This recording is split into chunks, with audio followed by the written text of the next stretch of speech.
You're listening to the 49 Carats Podcast, a 49ers Goldmine production with Stephanie Sanchez.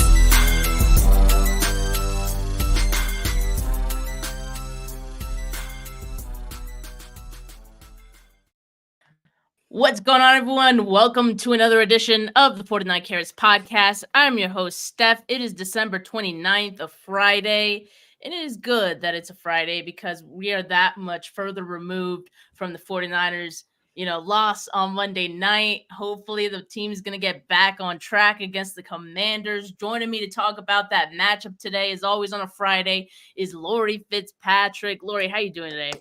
Oh, I'm doing fantastic. And you know why I'm doing pretty good? Because I was absolutely right about last week. You were right. I hate it. Why did you have to put that into the universe? I made a call to Kittle, to Purdy. I was like, dude, just act like, just do whatever you got to do to make sure that that I get this right. He was like, all right, bet. So Oh, man. And for those of you that maybe missed last week's episode, Laurie predicted that the 49ers would lose Monday night's game against the Ravens, but she did say both of those teams would meet in the Super Bowl and the 49ers would end up victorious. She got the script early, people, so maybe we should just listen to Laurie from now on. That was crazy. I couldn't predict the score or anything, but I just feel like the 49ers are a team where it's like it's not going to be close. Like they're going to blow you out, or they're going to have so many mishaps that it just kind of piles up, and then they just kind of they're over the game by the time it's already over, instead of it being close. That's definitely how it kind of felt. I mean, my prediction was kind of close, 28-19. And it ended up being 33-19. So, kind of close. You didn't think that was going to be your score, though. Exactly. So I'm not proud of being close. And, of course, the Ravens winning that one. But like I said, the 49ers are hoping to get back on track against the Washington Commanders. And it's almost it's a great thing the 49ers are going up against the Commanders, because it's it should theoretically be easy for them to refocus and feel good after this game. First things first, like we always do, we look at the weather for Washington. It says Monday night, but that's an error. That would be Sunday morning is actually what we're showing here. 49 degrees is the high for the game on Sunday. The game starts at 10 a.m. Pacific. So, yeah, it's going to be kind of chilly, a little tad nipply, but, I think the guys are going to be okay in these conditions. Now, the big thing is here, the injuries for both of these teams. The 49ers have quite a few. Eric Armstead's going to be out. Rookie safety Jair Brown, who's been, filling in admirably for the most part for Hufanga, is going to be out. Jawan Jennings still dealing with that concussion. He's going to be out for a second week. Ross Dwelly still dealing with that ankle injury. And Jalen Moore, backup left tackle, out with a concussion as well. But the good news is you don't see Trent Williams' name on here, which means he is good to go for Sunday. He should be out there. As for the questionables, we got Aaron Banks dealing with a toe injury. Ambry Thomas dealing with a hamstring. Demetrius Flannigan-Fowles, illness. Jordan Mason, illness. We were just talking before we went live. There's a lot of bugs going around. There's a lot of people sick. So make sure you guys wash your hands. Use that hand sanitizer. DFF and Mason dealing with it right now. But those guys are questionable. And so, yeah, some injuries on the defensive side for the 49ers. Armstead Brown, that's kind of a worry. The 49ers did sign Sebastian Joseph Day. I'm trying to remember when that, earlier in the week, but I kind of feel like there's probably a good chance that he plays this game, but he's not going to start or anything. I wouldn't expect, but they'll probably put him in there, rotate him, get him a few snaps, and then hope that he's ready to go, fully against the Rams next week. As for Jair Brown being out, Logan Ryan, who the 49ers signed recently, is probably going to be starting at safety. And if either of the two safeties get hurt in this game, who knows what's going to happen. But, at least on the 49ers offensive line, things looking a little more positive. John Feliciano, if Aaron Banks cannot go, will be playing at left guard.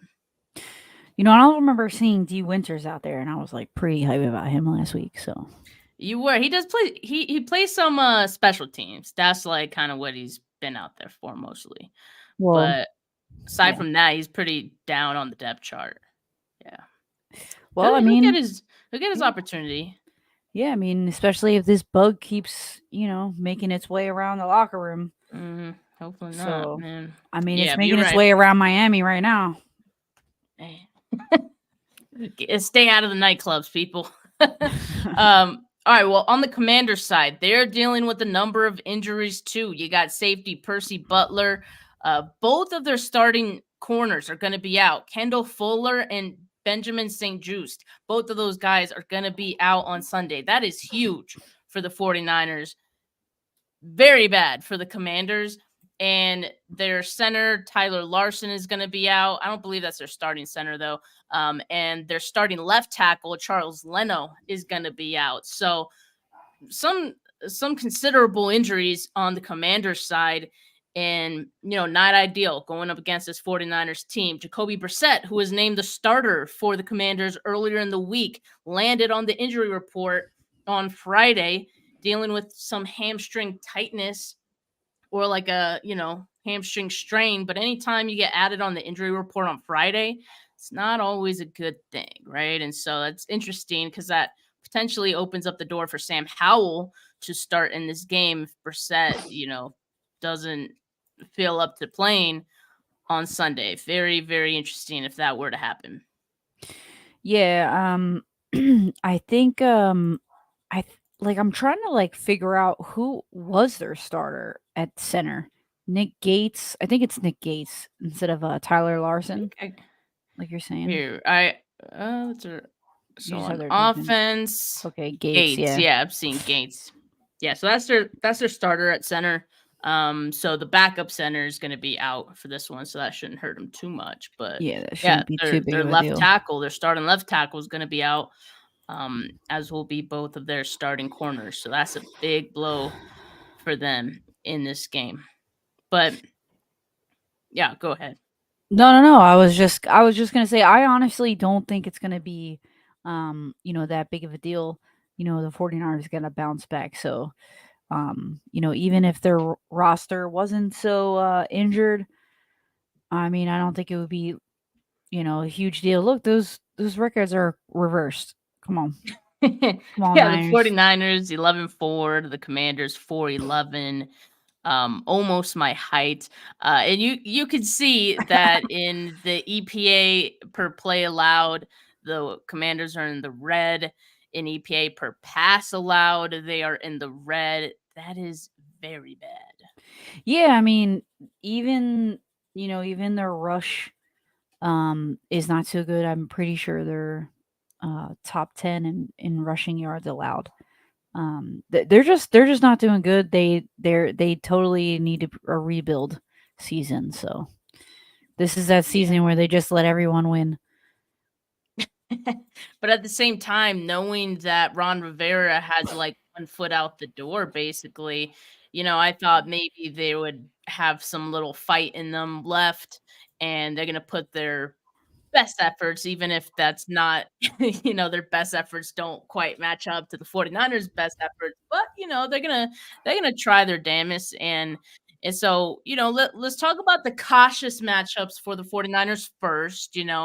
I always try to put a few in here just to respect the opponent, and who I'm respecting this week on the Commanders' defense is their interior defensive line, because they got two pretty good defensive tackles in Jonathan Allen, Daron Payne. Allen has 46 pressures and 6 sacks on the season. He ranks 14th in pass rush win rate among defensive tackles. Daron Payne, on the other hand, has 5 sacks, 28 pressures. And they might not be as dominant as they had been in previous years, but those are still guys to be aware of, especially with the 49ers offensive line. As I mentioned, John Feliciano going to be starting at left guard. if Aaron Banks is indeed going to be out. And Spencer Burford, who has struggled all year at that right guard spot, he's going to be back there too. So, just keep an eye on those guys because they could wreak havoc if you let them.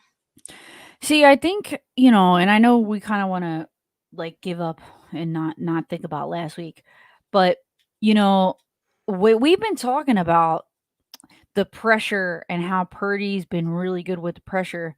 And even when we think about the offensive line maybe not being like, as good as they should be, for this team being as good as it is, I really think the Ravens kind of did more of like a delayed blitz that really affected Purdy. I don't think like just players being like being really good at the pass rush or the interior pressure. I think he's still really good at avoiding pressure that way. I really think it was the delayed blitz that was really getting him. And some of the zone defense. So I'm not too worried about this defensive line, but yeah, you got to give some credit where it's due, and that would be one shining spot in this dull defensive roster for the Commanders. Yeah, I mean, I think so too. Like the Ravens were changing some of their coverages like post snap. And I think that was getting to Purdy. There was one particular play where Christian McCaffrey motioned to the right, and it looked like Queen went with him, followed his motion. But as soon as Purdy snapped the ball, he just goes in and blitz Purdy instead. So just little things like that. There was a lot of things that the Ravens did right in that game just to, make Purdy think a little bit longer. I'm not really expecting that from the Commanders. They just don't have the coaching, the personnel to make it happen. A lot of people this week talking about, is a blueprint out on Purdy. I simply don't think if there is, it's not like every team is going to be able to execute that blueprint. So I don't think there's really much to worry about the Commanders. You can see here on this chart where they rank in EPA per play allowed, as we kind of mentioned earlier, and success rate allowed. And the closer you are to the bottom left on this chart, the worse the defense in those two categories. And you can see the Commanders are in the lower left quadrant here. So they're allowing a lot of EPA per play and a high success rate this season. Wow. I mean, the success rate like isn't as high as what you would like what you think it would be, like with the EPA being so low. Look at them Jaguars, dead center. Dead center. Dead center Jags, man. Yeah, I noticed that. They were like right in the middle. Yeah, that's where they are in a lot of these charts, like right in the middle, meaning that everyone can beat them. Yeah. So, I mean, anyway, you look at it like that. But yeah, so that's my first like cautious thing. Just keeping an eye on those interior defensive linemen of the Commanders. And the second one is looking at Logan Thomas, their tight ends. So the last 2 weeks, Laurie, if you recall, I was calling Isaiah Likely a favorable matchup. And then the week prior, I called, who was it? Trey McBride a favorable matchup for the 49ers defense. But the defense against tight ends has slipped a little bit in the last 3 weeks. The 49ers have allowed 66, 172, and 73 yards to tight ends the last 3 weeks, as well as 2 touchdowns in that span. And Logan Thomas is 32 years old, so he's not quite the threat that he was in his prime. And this season, he's only averaging 33.4 receiving yards per game. But like Jacoby Brissett, let's say he plays, right, as we kind of are expecting him to. He threw one of his touchdowns to Logan Thomas last week. And with the 49ers corners pretty much taking care of Terry McLaurin and Jahan Dotson, I would expect Thomas to get, some extra looks in this one just to kind of move the ball, check down, just the short yardage stuff to keep the ball moving. So the 49ers just have to make sure that doesn't get out of hand. I think as far as the personnel, 49ers linebackers, that should be a win against Logan Thomas. But, just something to keep an eye on in this game. Yeah, I mean, Isaiah kind of did, he didn't do too bad. But yeah, Logan Thomas, dude, he's old. Like, I really can't even believe he's still in the league. 32. He's still around. Man, for tight ends, I'm older than him, so I guess he's not that old. Yeah, I was gonna say, like, he's my age. I was like, you calling me old, Laurie? But no, I get it. I was thinking that. I was like, 32 for a tight end. You got to play a very physical position, physical sport. Yeah, I'm kind of surprised he's in there too, because he's dealt with a lot of injuries in his career as well, and he just keeps coming back. So, credit to him. But I was prepared to have Jacoby Brissett as a cautious matchup in this game, just because the sample size of Brissett leading this Commanders offense is pretty small. So I know that's always tough for, like, an opposing defense to prepare for. But we do know this. Washington has produced points on 5 of the 6 possessions that Brissett has played this season. And he's 18 of 23. That is a 78.3% completion percentage, 224 yards, 9.7 yards per attempt, and he has 3 touchdowns. So small sample size, but the sample size is good and it looks efficient, right? So the reason that I changed my mind on Brissett being a cautious matchup is because, one, the Commanders aren't going to have their starting left tackle in Leno, and Brissett dealing with the hamstring strain. So, like, let's say if he plays, right, he's going to be kind of managing that throughout the game, not trying to, like, re-aggravate it, hoping it doesn't flare up. And so I kind of imagine that will keep him in the pocket a bit, keep him from scrambling out unnecessarily. The 49ers have been playing a lot of mobile quarterbacks in, like, the last few weeks. And so I think they would really enjoy just having a static pocket quarterback once again. And hopefully, like, Brissett with this hamstring thing could be that guy on Sunday.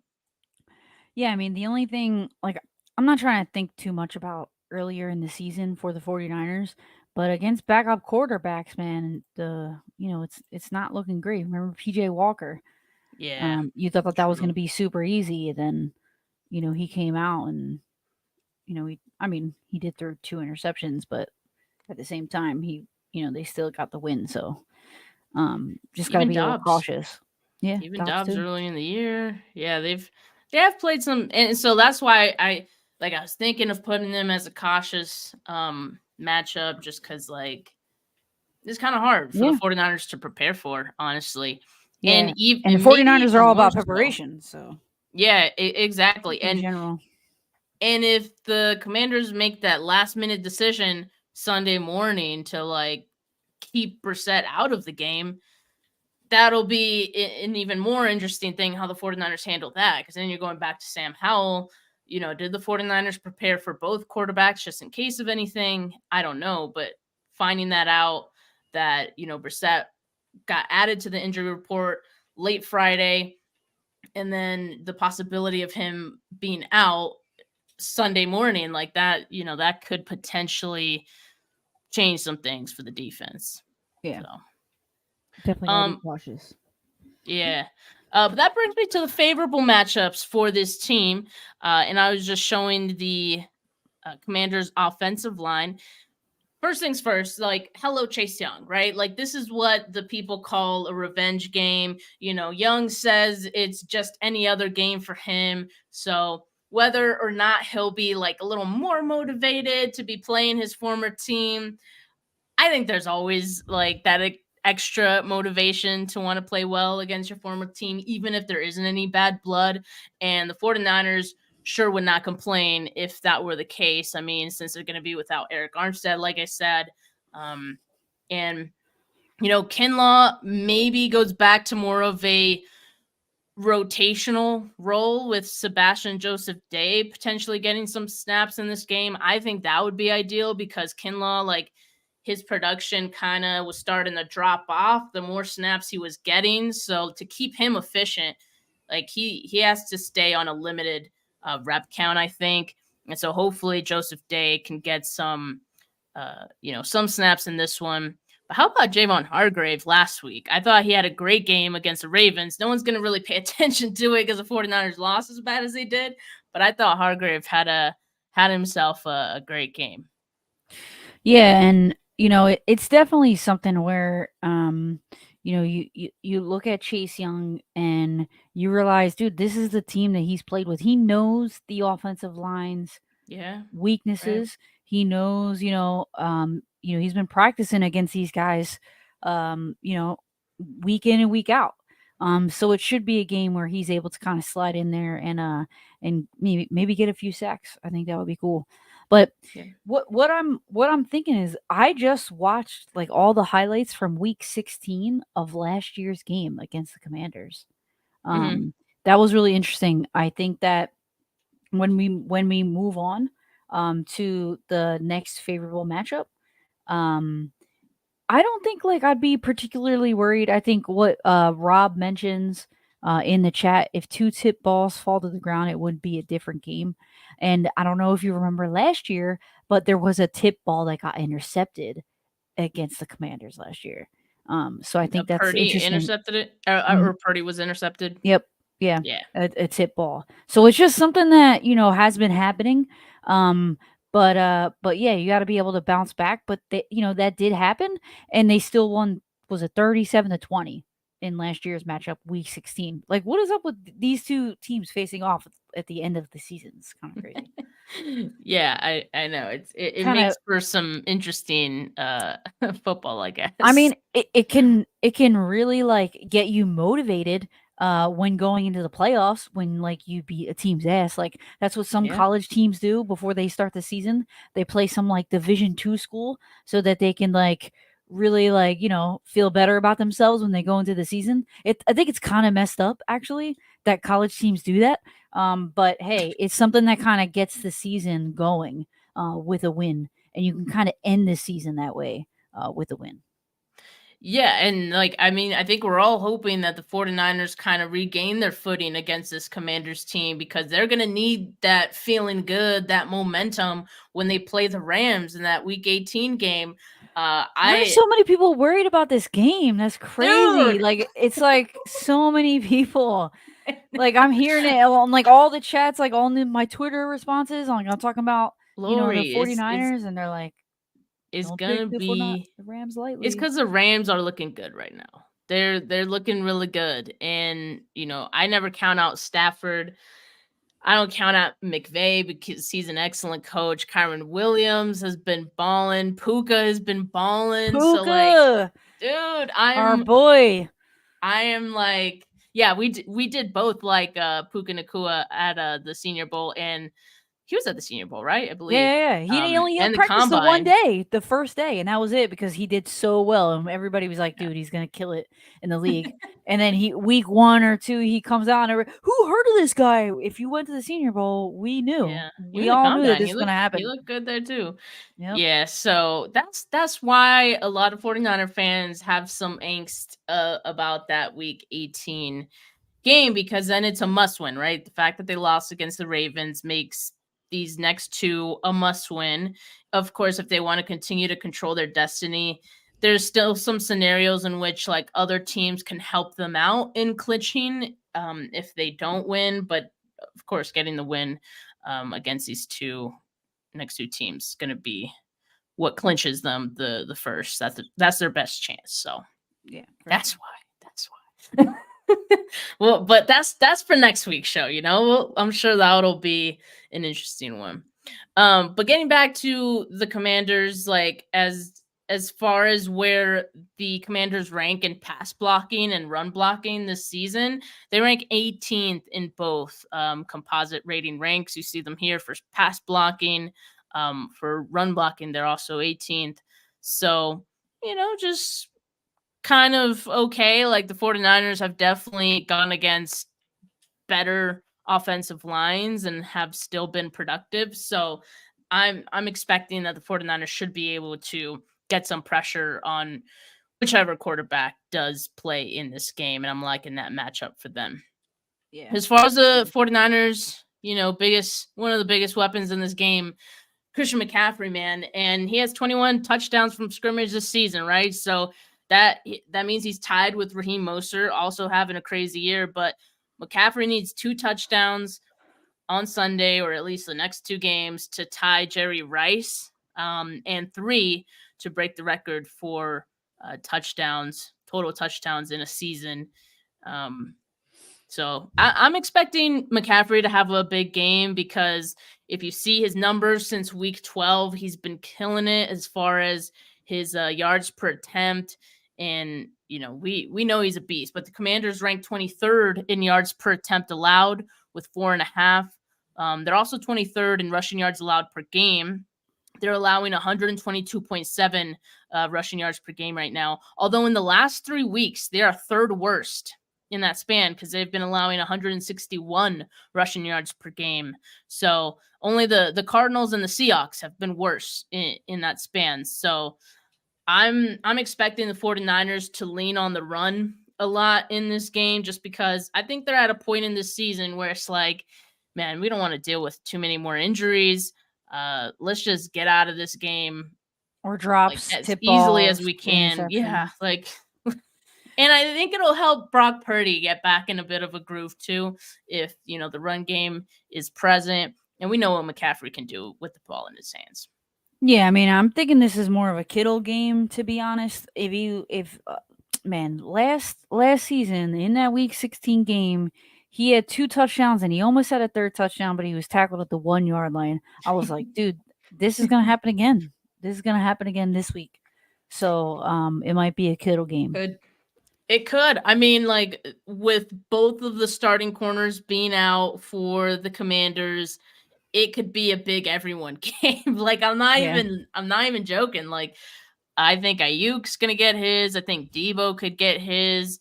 I think this is a game where the 49ers can get up early on them, and hopefully just take Purdy out in the 4th quarter, take some guys out in the 4th quarter. That's what I'm hoping. So we'll see if that happens. But yeah, I mean, certainly some of the injuries on the Commanders side is going to make this one interesting. Oh yeah, I remember that one. Technic She says Kittle grinched one of those touchdowns from Ray McCloud. I remember that one because I believe Purdy was targeting McCloud and Kittle just they ran the same route. It looked like he thought it was, and then he hugged him. He hugged him in the end zone. That was funny. Yeah, He's so like, it was a big game for Kittle. He was well on his way to having a good game last week too. I mean, he ended up having over 100 yards last week. He had 90 something in the first quarter alone. So yeah, I think he's going to be able to, keep that momentum going into this game. But I think it's obvious that I think maybe one of the most favorable matchups in this game for the 49ers is Brock Purdy going up against this Commanders defense. Washington is allowing a league high 18.9 passing. Oh, wait, that's a fantasy football stat. Well, if you guys are into fantasy football or in a fantasy football playoffs or championship, Washington is allowing 18.9 passing points per game. So there you go. And 7.7 yards per attempt. So that's 29th. 12 yards per completion, also 29th. And a league high 6.2 touchdown rate to quarterbacks. They're 31st in pressure rate. And in their last 3 games, they've only mustered up a 2.73% sack rate. That is the 3rd worst in that span. So Purdy dealing with that, shoulder stinger. He says he's fine to go for this game. I don't think this is going to be one of those games where he's at risk of, re-injuring or re-aggravating that stinger. I think he's going to be upright for this one. I think he's going to be dialing it up and throwing the ball freely as we've ever seen him.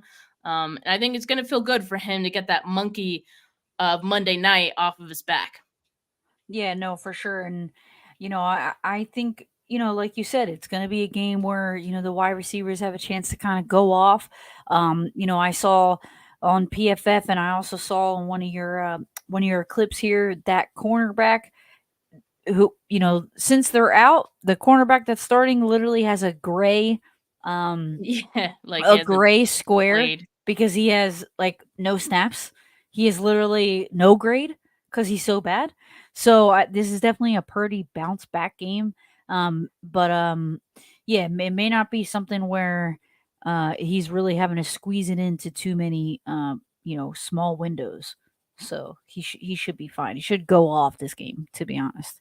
Yeah, Emmanuel Forbes is the rookie. He's played some games this year for them, but he's going to be their number one in this game, so that's going to be kind of tough for him. And then I'm trying to figure out Holmes of Washington, Christian Holmes. Okay, finding out a little bit more about him. He's 26. His first name, 26 years old. He's a second-year player, but he was drafted in the 7th round. So I think that kind of tells you what you need to know. Not that 7th round players, can't have a, okay career, but I'm just saying. It's a little bit different for corners, but yeah. Yeah. So I think it might be a tough go for him. Yeah, and I know Tariq Castro-Fields, who former Penn State corner, 49ers had him as an undrafted free agent. Or actually, did they draft him? I think the 49ers might have drafted him.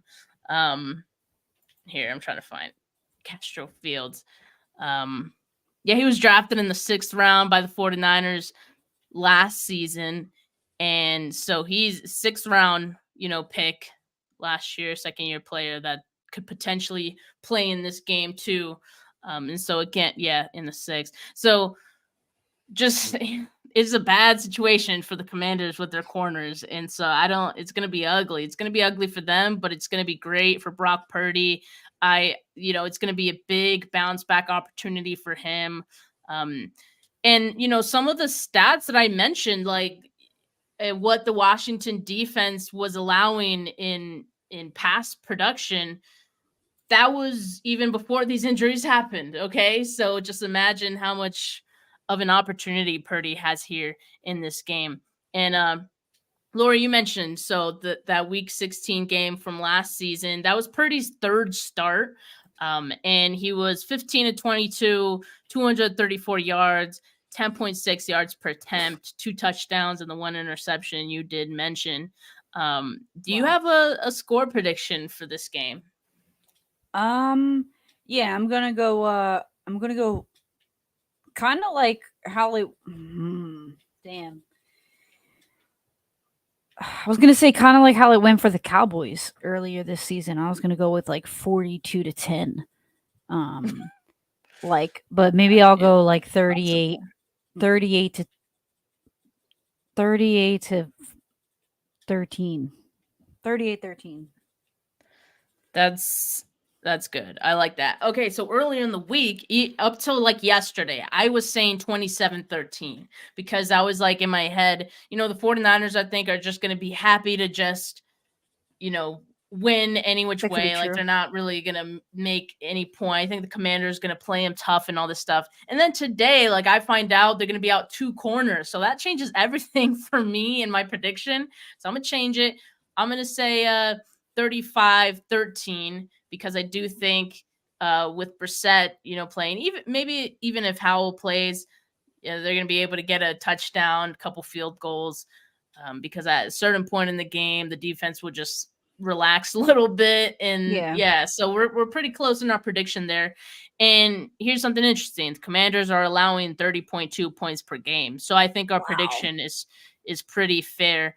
If anything, like the higher one, 38, that's probably more on the money and more accurate of what may actually happen in this game. But yeah, the 49ers need this one, man, to feel good about themselves again after that loss, but also just to, get the juices flowing up again and get you ready for next week's game. That will also be a must win.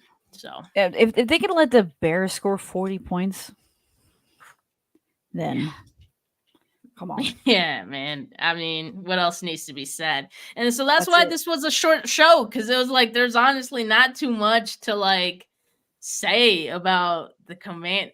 Like they're bad. And not only are they bad, I don't think they have too much fight left in them. And so, yeah, the 49ers should be able to handle this team no problem. So, yeah, with that, I mean, that's our show. Appreciate all of you guys for tuning in. Make sure you like this video if you haven't yet. Make sure you subscribe to the channel if you haven't yet. Always appreciate the love. Always appreciate all of you guys in the comments. Not sure if I'm gonna be doing a post-game show on Sunday, just because we're doing a New Year's Eve brunch. Okay, so might not even get to watch the game live, but we'll see. Maybe I'll do a show later in the day, but you guys will know if you have notifications on from my channel when I go live. So make sure you guys hit that bell. But for now, have a good rest of your Friday night, folks. Peace.